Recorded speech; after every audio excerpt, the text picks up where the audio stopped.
सारे तू तो पंख पियर फराक। पावर स्टार पवन सिंह के पावर कबोना गाते पेयर फरार कोवाली बहुत अच्छा सॉन्ग है, सब लोग देखें बिल्कुल ठीक है। जी हाँ नमस्कार दोस्तों, इस वक्त की बहुत ही बड़ी ब्रेकिंग न्यूज निकल कर आती है। जी हाँ, आप सभी को बता दें कि पावर स्टार पवन सिंह का जो गाना पियर फराक वाली गाना आया, यह गाना इंडिया लेवल पर नहीं इंटरनेशनल लेवल पर बज रहा है।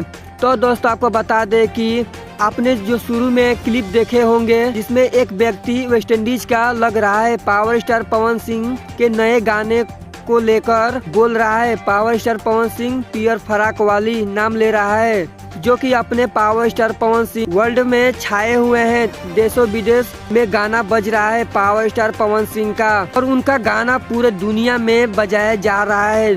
तो दोस्तों आपको मालूम चल ही गया होगा कि पावर स्टार पवन सिंह का नया गाना बजता है। इस बात से आप लोगों को लग सकता है भोजपुरी में नहीं, बॉलीवुड में नहीं, पावर स्टार पवन सिंह पूरे वर्ल्ड में और पूरा लेवल पर बहुत ही ज्यादा हिट हो रहा है। जी हाँ, यह हमारे लिए भोजपुरी के लिए बहुत ही बड़ी बात है। खैर दोस्तों, आपका इस पर क्या राय, आप हमें जरूर कमेंट करके बताएं।